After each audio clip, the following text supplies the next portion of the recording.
ಓಂ ಶಾಂತಿ. ವಾಣಿ date 1/3/2025. ಪ್ರಾತಃ ಮುರಳಿ. ಓಂ ಶಾಂತಿ. ಬಾಪ್ ದಾದಾ ಮಧುಬನ.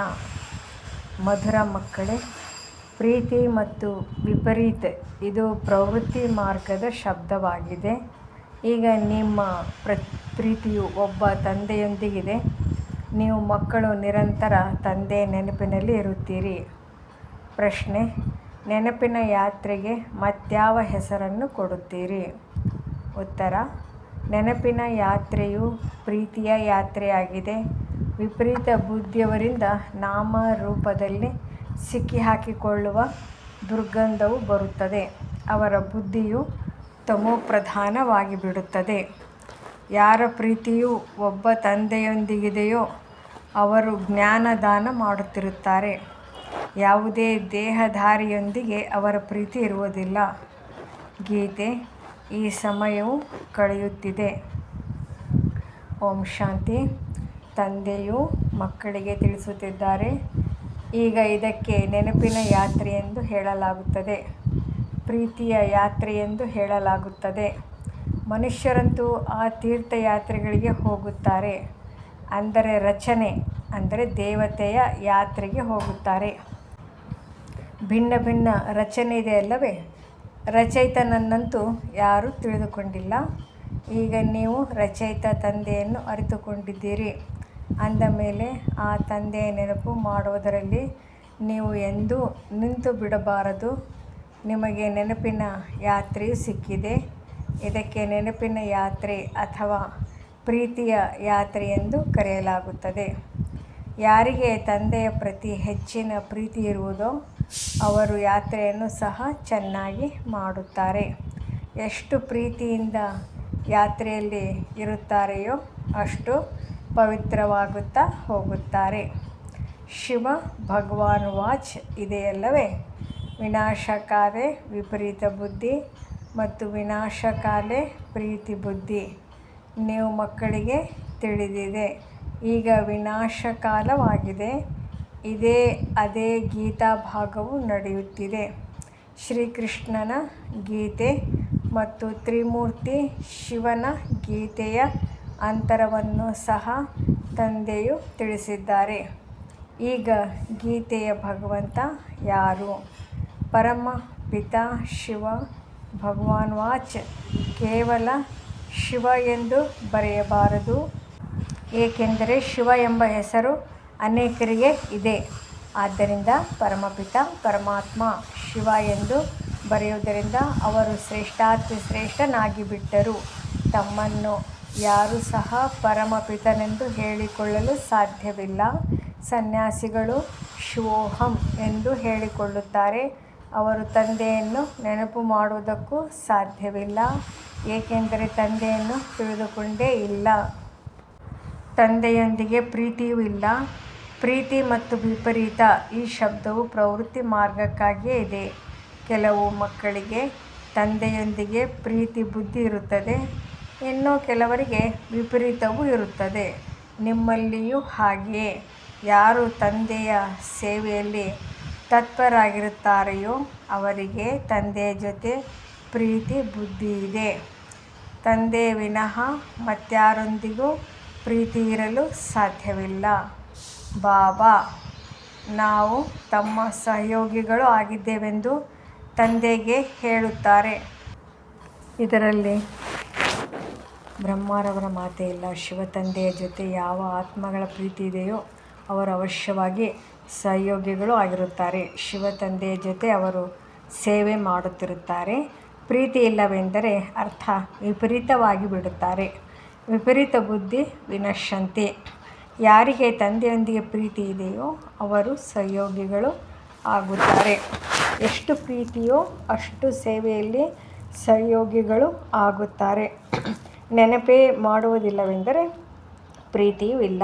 ಮತ್ತು ದೇಹಧಾರಿಗಳೊಂದಿಗೆ ಪ್ರೀತಿ ಉಂಟಾಗಿಬಿಡುತ್ತದೆ.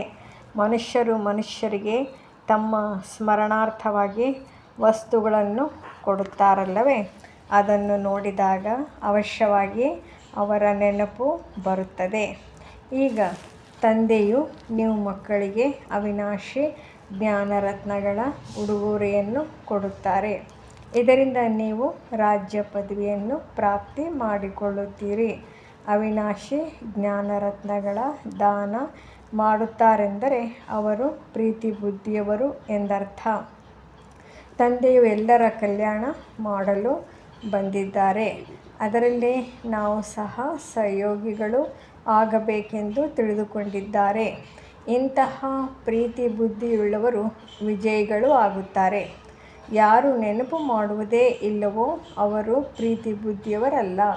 ತಂದೆಯೊಂದಿಗೆ ಪ್ರೀತಿ ಇದ್ದು ನೆನಪು ಮಾಡಿದರೆ ವಿಕರ್ಮಗಳು ವಿನಾಶ ಆಗುತ್ತದೆ ಮತ್ತು ಅನ್ಯರಿಗೂ ಕಲ್ಯಾಣದ ಮಾರ್ಗವನ್ನು ತಿಳಿಸುತ್ತಾರೆ.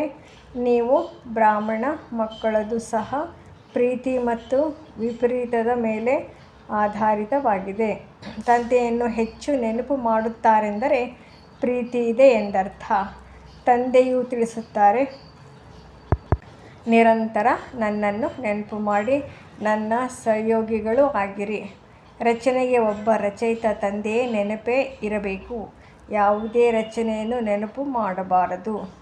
ಪ್ರಪಂಚದಲ್ಲಂತೂ ರಚಯಿತನನ್ನು ಯಾರೂ ಅರಿತುಕೊಂಡಿಲ್ಲ, ನೆನಪು ಮಾಡುವುದಿಲ್ಲ. ಸನ್ಯಾಸಿಗಳು ಸಹ ಬ್ರಹ್ಮ ತತ್ವವನ್ನು ನೆನಪು ಮಾಡುತ್ತಾರೆ. ಅಂದ ಮೇಲೆ ಅದು ಸಹ ರಚನೆಯಾಯಿತು. ಎಲ್ಲರಿಗೆ ರಚಯಿತನಂತೂ ಒಬ್ಬರೇ ಆಗಿದ್ದಾರಲ್ಲವೇ. ಅನ್ಯ ಎಲ್ಲ ವಸ್ತುಗಳನ್ನು ಈ ಕಣ್ಣುಗಳಿಂದ ನೋಡುತ್ತೀರೋ ಅದೆಲ್ಲವೂ ರಚನೆ ಆಗಿದೆ. ಯಾರು ಕಾಣಿಸುವುದಿಲ್ಲವೋ ಅವರು ರಚಯಿತ ತಂದೆಯಾಗಿದ್ದಾರೆ. ಬ್ರಹ್ಮ ವಿಷ್ಣು ಶಂಕರದು ಚಿತ್ರವಿದೆ. ಅವರು ಸಹ ರಚನೆ ಆಗಿದ್ದಾರೆ. ತಂದೆಯು ಯಾವ ಚಿತ್ರವನ್ನು ಮಾಡಿಸಲು ತಿಳಿಸಿದ್ದಾರೆಯೋ ಅದರಲ್ಲಿ ಮೇಲೆ ಬರೆಯಬೇಕು, ಪರಮಪಿತ ಪರಮಾತ್ಮ ತ್ರಿಮೂರ್ತಿ ಶಿವ ಭಗವಾನುವಾಚ. ಭಲೆ ಯಾರೇ ತನ್ನನ್ನು ಭಗವಂತನೆಂದು ಹೇಳಿಕೊಳ್ಳಲಿ, ಆದರೆ ತಮ್ಮನ್ನು ಪರಮಪಿತನೆಂದು ಹೇಳಿಕೊಳ್ಳಲು ಸಾಧ್ಯವಿಲ್ಲ. ನಿಮ್ಮ ಬುದ್ಧಿಯು ಶಿವ ತಂದೆಯೊಂದಿಗಿದೆ, ಶರೀರದ ಜೊತೆಯಲ್ಲ. ತಂದೆಯು ತಿಳಿಸುತ್ತಾರೆ, ತಮ್ಮನ್ನು ಅಶರೀರಿ ಆತ್ಮನೆಂದು ತಿಳಿದು ತಂದೆಯಾದ ನನ್ನನ್ನು ನೆನಪು ಮಾಡಿ. ಪ್ರೀತಿ ಮತ್ತು ವಿಪರೀತದ ಸಂಪೂರ್ಣ ಆಧಾರವು ಸೇವೆಯ ಮೇಲಿದೆ. ಒಳ್ಳೆಯ ಪ್ರೀತಿ ಇದ್ದರೆ ತಂದೆಯ ಸೇವೆಯನ್ನು ಚೆನ್ನಾಗಿ ಮಾಡುತ್ತಾರೆ, ಆಗ ವಿಜಯಿಗಳೆಂದು ಹೇಳಲಾಗುತ್ತದೆ. ಪ್ರೀತಿ ಇಲ್ಲವೆಂದರೆ ಸೇವೆಯನ್ನು ಮಾಡುವುದಿಲ್ಲ. ಮತ್ತು ಪದವಿಯು ಕಡಿಮೆ ಪದವಿಯವರಿಗೆ ಶ್ರೇಷ್ಠ ಪದವಿಯನ್ನು ವಿನಾಶ ಮಾಡಿಕೊಂಡರೆಂದು ಹೇಳಲಾಗುತ್ತದೆ. ಹಾಗೆ ನೋಡಿದರೆ ಎಲ್ಲದರ ವಿನಾಶವಾಗುತ್ತದೆ. ಆದರೆ ಇದು ವಿಶೇಷವಾಗಿ ಪ್ರೀತಿ ಮತ್ತು ವಿಪರೀತದ ಮಾತಾಗಿದೆ. ರಚಯಿತ ತಂದೆಯು ಒಬ್ಬರೇ ಆಗಿದ್ದಾರೆ. ಅವರಿಗೆ ಶಿವ ಪರಮಾತ್ಮಾಯ ನಮಃ ಎಂದು ಹೇಳುತ್ತಾರೆ. ಶಿವ ಜಯಂತಿಯನ್ನು ಆಚರಿಸುತ್ತಾರೆ. ಶಂಕರ ಜಯಂತಿ ಎಂದೂ ಕೇಳಿಲ್ಲ. ಪ್ರಜಾಪಿತ ಬ್ರಹ್ಮನ ಹೆಸರು ಪ್ರಸಿದ್ಧವಾಗಿದೆ. ವಿಷ್ಣುವಿನ ಜಯಂತಿಯನ್ನು ಆಚರಿಸುವುದಿಲ್ಲ. ಕೃಷ್ಣ ಜಯಂತಿಯನ್ನು ಆಚರಿಸುತ್ತಾರೆ. ಕೃಷ್ಣ ಮತ್ತು ವಿಷ್ಣುವಿನಲ್ಲಿ ಅಂತರವೇನಿದೆ ಎಂಬುದು ಸಹ ಯಾರಿಗೂ ತಿಳಿದಿಲ್ಲ. ಮನುಷ್ಯರದು ವಿನಾಶಕಾಲೇ ವಿಪರೀತ ಬುದ್ಧಿಯಾಗಿದೆ. ಅಂದಾಗ ನಿಮ್ಮಲ್ಲಿಯೂ ಸಹ ಪ್ರೀತಿ ಮತ್ತು ವಿಪರೀತ ಬುದ್ಧಿಯವರು ಇದ್ದಾರಲ್ಲವೇ. ತಂದೆಯು ತಿಳಿಸುತ್ತಾರೆ, ನಿಮ್ಮ ಈ ಆತ್ಮಿಕ ವ್ಯವಹಾರವು ಬಹಳ ಚೆನ್ನಾಗಿದೆ. ಬೆಳಿಗ್ಗೆ ಮತ್ತು ಸಂಜೆ ಈ ಸೇವೆಯಲ್ಲಿ ತೊಡಗಿರಿ. ಸಂಜೆ 6 ಗಂಟೆಯಿಂದ 7 ಗಂಟೆಯವರೆಗೆ ಒಳ್ಳೆಯ ಸಮಯವೆಂದು ಹೇಳುತ್ತಾರೆ. ಸತ್ಸಂಗ ಮೊದಲಾದವುಗಳನ್ನು ಸಹ ಬೆಳಿಗ್ಗೆ ಮತ್ತು ಸಂಜೆಯಲ್ಲಿಯೇ ಮಾಡುತ್ತಾರೆ. ರಾತ್ರಿಯಲ್ಲಿ ವಾಯುಮಂಡಲವು ಕೆಟ್ಟು ಹೋಗಿರುತ್ತದೆ. ರಾತ್ರಿಯಲ್ಲಿ ಆತ್ಮವು ಸ್ವಯಂ ಶಾಂತಿಯಲ್ಲಿ ಹೊರಟು ಹೋಗುತ್ತದೆ. ಅದಕ್ಕೆ ನಿದ್ರೆ ಎಂದು ಹೇಳಲಾಗುತ್ತದೆ ಮತ್ತು ಮುಂಜಾನೆ ಜಾಗೃತಗೊಳ್ಳುತ್ತದೆ. ಪ್ರಭಾತದಲ್ಲಿ ರಾಮನ ಸ್ಮರಣೆ ಮಾಡಿ ಮಾನವ ಎಂದು ಹೇಳುತ್ತಾರೆ. ಈಗ ತಂದೆಯು ಮಕ್ಕಳಿಗೆ ತಿಳಿಸುತ್ತಾರೆ, ಮಕ್ಕಳೇ, ನನ್ನನ್ನು ನೆನಪು ಮಾಡಿ. ಯಾವಾಗ ಶಿವತಂದೆಯು ಶರೀರದಲ್ಲಿ ಪ್ರವೇಶ ಮಾಡುವರೋ ಆಗಲೇ ನನ್ನನ್ನು ನೆನಪು ಮಾಡಿ. ಅದರಿಂದ ವಿಕರ್ಮಗಳು ವಿನಾಶವಾಗುತ್ತದೆ ಎಂದು ಹೇಳುತ್ತಾರೆ. ನಾವು ಎಷ್ಟು ತಂದೆಯನ್ನು ನೆನಪು ಮಾಡುತ್ತೇವೆ ಮತ್ತು ಆತ್ಮಿಕ ಸೇವೆ ಮಾಡುತ್ತೇವೆ ಎಂಬುದನ್ನು ನೀವು ಸಹ ತಿಳಿದುಕೊಂಡಿದ್ದೀರಿ. ಅಂದಾಗ ಎಲ್ಲರಿಗೆ ಇದೇ ಪರಿಚಯವನ್ನು ಕೊಡಬೇಕು. ತಮ್ಮನ್ನು ಆತ್ಮನೆಂದು ತಿಳಿಯಿರಿ, ತಂದೆಯನ್ನು ನೆನಪು ಮಾಡಿ. ಆಗ ತಮೋ ಪ್ರಧಾನರಿಂದ ಸತೋ ಪ್ರಧಾನರು ಆಗಿಬಿಡುತ್ತೀರಿ. ಆತ್ಮದಲ್ಲಿರುವ ತುಕ್ಕು ಬಿಟ್ಟು ಹೋಗುವುದು. ಪ್ರೀತಿ ಬುದ್ಧಿಯಲ್ಲಿಯೇ ಪರ್ಸೆಂಟೇಜ್ ಇದೆ. ತಂದೆಯ ಜೊತೆ ಪ್ರೀತಿ ಇಲ್ಲವೆಂದರೆ ಅವಶ್ಯವಾಗಿ ತನ್ನ ದೇಹದಲ್ಲಿ ಪ್ರೀತಿ ಇದೆ ಅಥವಾ ಮಿತ್ರ ಸಂಬಂಧಿ ಮೊದಲಾದವರೊಂದಿಗೆ ಪ್ರೀತಿ ಇದೆ ಎಂದರ್ಥ. ತಂದೆಯೊಂದಿಗೆ ಪ್ರೀತಿ ಇದೆ ಎಂದರೆ ಸೇವೆಯಲ್ಲಿ ತೊಡಗಿಬಿಡುತ್ತಾರೆ. ತಂದೆಯ ಜೊತೆ ಪ್ರೀತಿ ಇಲ್ಲವೆಂದರೆ ಸೇವೆಯನ್ನು ಮಾಡುವುದಿಲ್ಲ. ತಂದೆ ಮತ್ತು ಆಸ್ತಿಯ ರಹಸ್ಯವನ್ನು ಅನ್ಯರಿಗೆ ತಿಳಿಸುವುದು ಬಹಳ ಸಹಜವಾಗಿದೆ. ಹೇ ಭಗವಂತ, ಹೇ ಪರಮಾತ್ಮ ಎಂದು ಹೇಳಿ ನೆನಪು ಮಾಡುತ್ತಾರೆ, ಆದರೆ ಅವರನ್ನು ಅರ್ಥ ಮಾಡಿಕೊಂಡಿಲ್ಲ. ತಂದೆಯು ತಿಳಿಸಿದ್ದಾರೆ, ಪ್ರತಿಯೊಂದು ಚಿತ್ರದಲ್ಲಿ ಮೇಲೆ ಪರಮಪಿತ ತ್ರಿಮೂರ್ತಿ ಶಿವ ಭಗವಾನ್ ವಾಚ್ ಎಂದು ಬರೆಯಬೇಕಾಗಿದೆ. ಅದರಿಂದ ಯಾರೂ ಏನೂ ಮಾತನಾಡಲು ಸಾಧ್ಯವಾಗುವುದಿಲ್ಲ. ಈಗ ನೀವು ಮಕ್ಕಳು ತಮ್ಮ ಸಸಿಯನ್ನು ನಾಟಿ ಮಾಡುತ್ತಿದ್ದೀರಿ. ಎಲ್ಲರಿಗೆ ಮಾರ್ಗವನ್ನು ತಿಳಿಸಿ, ಅದರಿಂದ ಅವರು ಬಂದು ತಂದೆಯ ಆಸ್ತಿಯನ್ನು ಪಡೆಯಲಿ. ತಂದೆಯನ್ನೇ ಅರಿತುಕೊಂಡಿಲ್ಲ, ಆದ್ದರಿಂದ ಪ್ರೀತಿ ಬುದ್ಧಿಯೂ ಇಲ್ಲ. ಪಾಪವು ಹೆಚ್ಚುತ್ತಾ ಹೆಚ್ಚುತ್ತಾ ಒಮ್ಮೆಲೇ ತಮೋ ಪ್ರಧಾನರು ಆಗಿಬಿಟ್ಟಿದ್ದಾರೆ. ಯಾರು ಬಹಳ ನೆನಪು ಮಾಡುವರೋ ಅವರಿಗೆ ತಂದೆಯ ಜೊತೆ ಪ್ರೀತಿ ಇರುತ್ತದೆ. ಅವರದೇ ಪಾರಸ್ ಬುದ್ಧಿ ಆಗಿರುತ್ತದೆ. ಒಂದು ವೇಳೆ ಬುದ್ಧಿಯು ಬೇರೆ ಬೇರೆ ಕಡೆ ಅಲೆಯುತ್ತಿದ್ದರೆ ತಮೋ ಪ್ರಧಾನವಾಗಿಯೇ ಇರುತ್ತಾರೆ. ಭಲೆ ಸಮ್ಮುಖದಲ್ಲಿ ಕುಳಿತಿರುತ್ತಾರೆ, ಆದರೆ ಅವರನ್ನು ಪ್ರೀತಿ ಬುದ್ಧಿಯವರೆಂದು ಹೇಳಲಾಗುವುದಿಲ್ಲ. ಏಕೆಂದರೆ ನೆನಪು ಮಾಡುವುದೇ ಇಲ್ಲ. ಪ್ರೀತಿ ಬುದ್ಧಿಯ ಚಿಹ್ನೆಯಾಗಿದೆ ನೆನಪು. ಅಂಥವರು ಧಾರಣೆಯನ್ನು ಮಾಡುತ್ತಾರೆ. ಅನ್ಯರಿಗೂ ಸಹ ತಂದೆಯನ್ನು ನೆನಪು ಮಾಡಿದರೆ ಪಾವನರಾಗುತ್ತೀರೆಂದು ದಯೆ ತೋರಿಸುತ್ತಾರೆ. ಈ ಜ್ಞಾನವನ್ನು ಯಾರಿಗಾದರೂ ತಿಳಿಸುವುದು ಬಹಳ ಸುಲಭ. ತಂದೆಯು ಸ್ವರ್ಗದ ರಾಜ್ಯಭಾಗ್ಯವನ್ನು ಆಸ್ತಿಯನ್ನು ಮಕ್ಕಳಿಗೆ ಕೊಡುತ್ತಾರೆ. ಅವಶ್ಯವಾಗಿ ತಂದೆಯು ಕಲ್ಪದ ಹಿಂದೆಯೂ ಸಹ ಬಂದಿದ್ದರು. ಆದ್ದರಿಂದಲೇ ಶಿವ ಜಯಂತಿಯನ್ನು ಆಚರಿಸುತ್ತಾರಲ್ಲವೇ? ಕೃಷ್ಣ, ರಾಮ ಮೊದಲಾದವರೆಲ್ಲರೂ ಬಂದು ಹೋಗಿದ್ದಾರೆ. ಆದ್ದರಿಂದಲೇ ಆಚರಿಸುತ್ತಾರಲ್ಲವೇ? ಶಿವ ತಂದೆಯನ್ನು ಸಹ ನೆನಪು ಮಾಡುತ್ತಾರೆ, ಏಕೆಂದರೆ ಅವರು ಬಂದು ಮಕ್ಕಳಿಗೆ ವಿಶ್ವದ ರಾಜ್ಯಭಾಗ್ಯವನ್ನು ಕೊಡುತ್ತಾರೆ.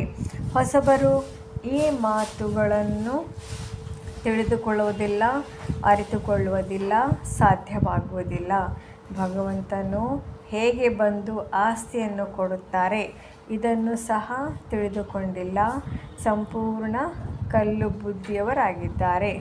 ನೆನಪು ಮಾಡುವ ಬುದ್ಧಿಯೇ ಇಲ್ಲ.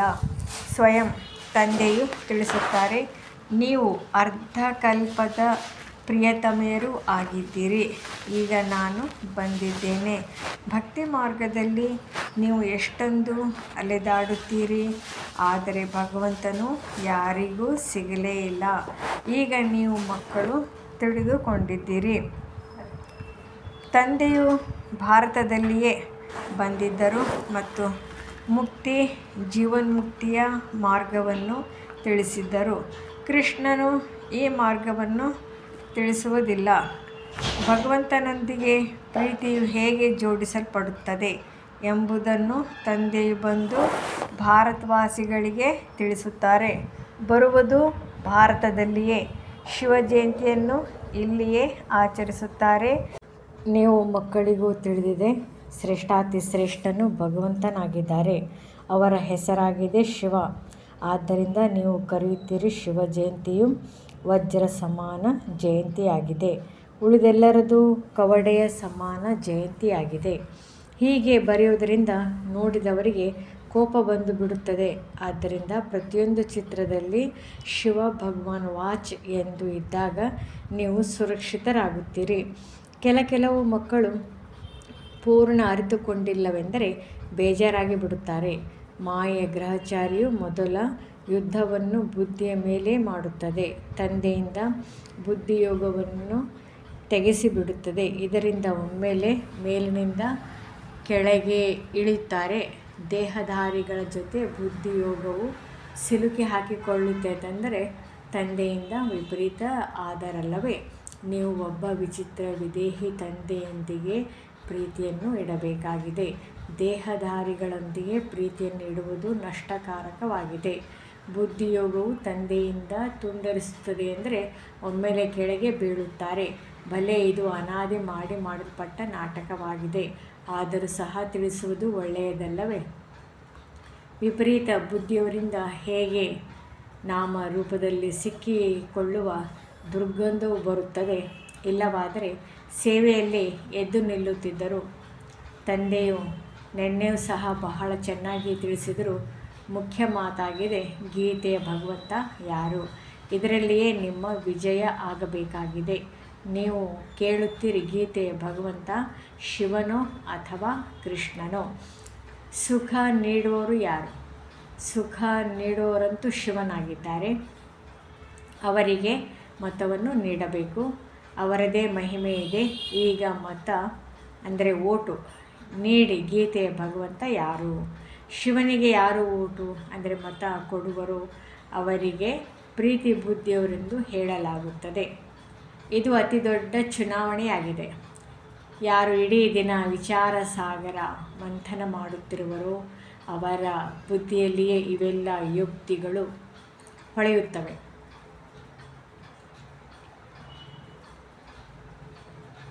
ಕೆಲವು ಮಕ್ಕಳು ನಡೆಯುತ್ತಾ ಮುನಿಸಿಕೊಳ್ಳುತ್ತಾರೆ. ಈಗೀಗ ನೋಡಿದರೆ ಪ್ರೀತಿ ಇರುತ್ತದೆ ಮತ್ತು ಈಗೀಗ ಆ ಪ್ರೀತಿಯು ಕತ್ತರಿಸಿ ಹೋಗುತ್ತದೆ.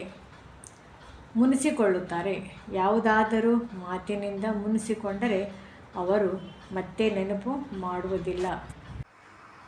ಪತ್ರವನ್ನು ಬರೆಯುವುದಿಲ್ಲ ಅಂದರೆ ಪ್ರೀತಿ ಇಲ್ಲ ಎಂದರ್ಥ. ಇದಕ್ಕೆ ತಂದೆಯು ಸಹ 6-8 ತಿಂಗಳವರೆಗೆ ಪತ್ರವನ್ನು ಬರೆಯುವುದಿಲ್ಲ.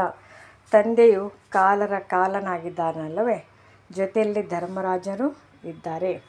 ತಂದೆಯನ್ನು ನೆನಪು ಮಾಡುವುದಕ್ಕೆ ಬಿಡುವೇ ಇಲ್ಲವೆಂದರೆ ನೀವೇನು ಪದವಿಯನ್ನು ಪಡೆಯುತ್ತೀರಿ? ಪದವಿಯು ಭ್ರಷ್ಟವಾಗಿ ಬಿಡುತ್ತದೆ. ಆರಂಭದಲ್ಲಿ ತಂದೆಯು ಬಹಳ ಯುಕ್ತಿಯಿಂದ ಪದವಿಗಳನ್ನು ತಿಳಿಸುತ್ತಿದ್ದರು. ಈಗಂತೂ ಆ ಮಾತಿಲ್ಲ. ಈಗ ಪುನಃ ಮಾಲೆಯಾಗಲಿದೆ. ಸೇವಾಧಾರಿ ಮಕ್ಕಳನ್ನು ತಂದೆಯು ಮಹಿಮೆ ಮಾಡುತ್ತಿರುತ್ತಾರೆ. ಯಾರು ರಾಜರಾಗುವರೋ ಅವರು ನಮ್ಮ ಜೊತೆಗಾರರು ಸಹ ಆಗಲಿ. ಇವರು ನಮ್ಮ ಹಾಗೆ ರಾಜ್ಯ ಮಾಡಲಿ ಎಂದು ಹೇಳುತ್ತಾರೆ. ರಾಜನಿಗೆ ಅನ್ನದಾತ ಮಾತಾಪಿತನೆಂದು ಹೇಳುತ್ತಾರೆ. ಈಗ ತಾಯಿಯಂತೂ ಜಗದಂಬೆಯಾಗಿದ್ದಾರೆ. ಅವರ ಮೂಲಕ ನಿಮಗೆ ಅಪಾರ ಸುಖವು ಸಿಗುತ್ತದೆ. ನೀವು ಪುರುಷಾರ್ಥದಿಂದ ಶ್ರೇಷ್ಠ ಪದವಿಯನ್ನು ಪಡೆಯಬೇಕಾಗಿದೆ. ದಿನ ಪ್ರತಿದಿನ ಕಳೆಯುತ್ತಾ ಹೋದಂತೆ ನೀವು ಮಕ್ಕಳಿಗೆ ಯಾರ್ಯಾರು ಏನಾಗುವರು ಎಂಬುದು ತಿಳಿಯುತ್ತಾ ಹೋಗುತ್ತದೆ. ಸೇವೆ ಮಾಡುವವರನ್ನು ತಂದೆಯು ಸಹ ನೆನಪು ಮಾಡುತ್ತಾರೆ. ಸೇವೆಯನ್ನು ಮಾಡಲಿಲ್ಲವೆಂದರೆ ತಂದೆಯು ಏಕೆ ನೆನಪು ಮಾಡುತ್ತಾರೆ? ತಂದೆಯು ಯಾರು ಪ್ರೀತಿ ಬುದ್ಧಿಯವರು ಇರ್ತಾರೆಯೋ ಅಂತಹ ಮಕ್ಕಳನ್ನೇ ನೆನಪು ಮಾಡುತ್ತಾರೆ. ಇದನ್ನು ಸಹ ತಂದೆಯು ತಿಳಿಸಿದ್ದಾರೆ.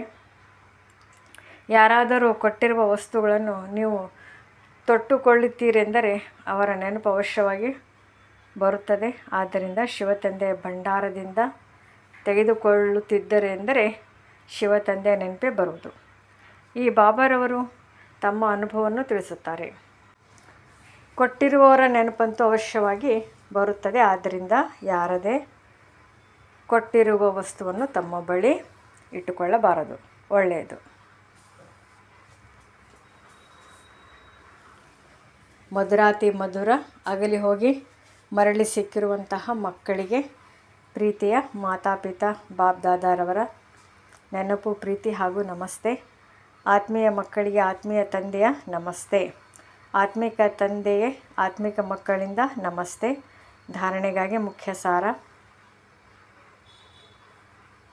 ಮೊದಲನೇದು, ಒಬ್ಬ ವಿದೇಹಿ ವಿಚಿತ್ರ ತಂದೆಯೊಂದಿಗೆ ಹೃದಯದ ಸತ್ಯ ಪ್ರೀತಿಯನ್ನು ನೀಡಬೇಕಾಗಿದೆ.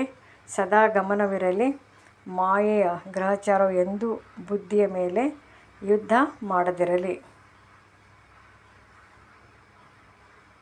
ಎರಡನೇದು, ಎಂದೂ ಸಹ ತಂದೆಯೊಂದಿಗೆ ಮುನಿಸಿಕೊಳ್ಳಬಾರದು. ಸೇವಾಧಾರಿಗಳಾಗಿ ತಮ್ಮ ಭವಿಷ್ಯವನ್ನು ಶ್ರೇಷ್ಠ ಮಾಡಿಕೊಳ್ಳಬೇಕಾಗಿದೆ. ಅನ್ಯರು ಕೊಟ್ಟಿರುವ ವಸ್ತುವನ್ನು ತಮ್ಮ ಬಳಿ ಇಟ್ಟುಕೊಳ್ಳಬಾರದು. ವರದಾನ: ಶುದ್ಧಿಯ ವಿಧಿಯ ಮೂಲಕ ಕೋಟೆಯನ್ನು ಶಕ್ತಿಶಾಲಿ ಮಾಡುವಂತಹ ಸದಾ ವಿಜಯಿ ಮತ್ತು ನಿರ್ವಿಘ್ನ ಭವ. ಈ ಕೋಟೆಯ ಪ್ರತಿ ಆತ್ಮ ಸದಾ ವಿಜಯಿ ಮತ್ತು ನಿರ್ವಿಘ್ನರಾಗಿರಬೇಕು. ಇದಕ್ಕಾಗಿ ವಿಶೇಷ ಸಮಯದಲ್ಲಿ 4 ಕಡೆ ಒಟ್ಟಿಗೆ ಯೋಗದ ಪ್ರೋಗ್ರಾಂ ಇಡಿ. ನಂತರ ಯಾರೂ ಸಹ ಈ ಹಗ್ಗವನ್ನು ಕತ್ತರಿಸಲು ಸಾಧ್ಯವಿಲ್ಲ. ಏಕೆಂದರೆ ಎಷ್ಟು ಸೇವೆ ವೃದ್ಧಿಯಾಗುತ್ತಾ ಹೋಗುತ್ತದೆ, ಅಷ್ಟು ಮಾಯೆ ತನ್ನವರನ್ನಾಗಿ ಮಾಡಿಕೊಳ್ಳಲು ಪ್ರಯತ್ನವನ್ನು ಸಹ ಮಾಡುತ್ತದೆ. ಆದ್ದರಿಂದ ಯಾವುದೇ ಕಾರ್ಯ ಪ್ರಾರಂಭ ಮಾಡುವ ಮೊದಲು ಸ್ಥಾನವನ್ನು ಶುದ್ಧಿ ಮಾಡುವ ವಿಧಿಯನ್ನು ಅನುಸರಿಸುವಿರಿ. ಅದೇ ರೀತಿ ಸಂಘಟಿತ ರೂಪದಲ್ಲಿ ನೀವು ಸರ್ವಶ್ರೇಷ್ಠ ಆತ್ಮರುಗಳ ಒಂದೇ ಶುದ್ಧ ಸಂಕಲ್ಪವಾಗಿರಲಿ. ವಿಜಯಿ. ಇದಾಗಿದೆ ಶುದ್ಧಿಯ ವಿಧಿ, ಯಾವುದರಿಂದ ಕೋಟೆ ಶಕ್ತಿಶಾಲಿಯಾಗಿಬಿಡುತ್ತದೆ. ಸ್ಲೋಗನ್: ಯುಕ್ತಿಯುಕ್ತ ಅಥವಾ ಯಥಾರ್ಥ ಸೇವೆಯ ಪ್ರತ್ಯಕ್ಷ ಫಲವಾಗಿದೆ ಖುಷಿ.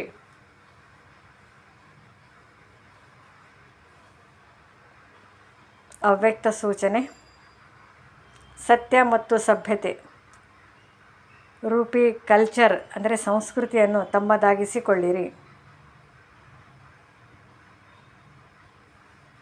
ಬ್ರಾಹ್ಮಣ ಜೀವನದಲ್ಲಿ ಮೊದಲ ನಂಬರ್ನಲ್ಲಿ ಕಲ್ಚರ್ ಅಂದರೆ ಸಂಸ್ಕೃತಿಯನ್ನು ಆಗಿದೆ. ಸತ್ಯತೆ ಹಾಗೂ ಸಭ್ಯತೆ ಅಂದ ಮೇಲೆ ಪ್ರತಿಯೊಬ್ಬರ ಚೆಹರೆ ಹಾಗೂ ಚಲನೆಯಲ್ಲಿ ಈ ಬ್ರಾಹ್ಮಣ ಕಲ್ಚರ್ ಸಂಸ್ಕೃತಿಯನ್ನು ಪ್ರತ್ಯಕ್ಷವಾಗಲಿ. ಪ್ರತಿಯೊಬ್ಬ ಬ್ರಾಹ್ಮಣ ಮುಗುಳ್ನಗುತ್ತಾ ಪ್ರತಿಯೊಬ್ಬರ ಸಂಪರ್ಕದಲ್ಲಿ ಬರಲಿ. ಯಾರೇ ಹೇಗೆ ಇರಲಿ, ಆದರೆ ನೀವು ತಮ್ಮ ಈ ಕಲ್ಚರ್ ಅನ್ನು ಅಂದರೆ ಸಂಸ್ಕೃತಿಯನ್ನು ಎಂದೂ ಸಹ ಬಿಡಬೇಡಿ.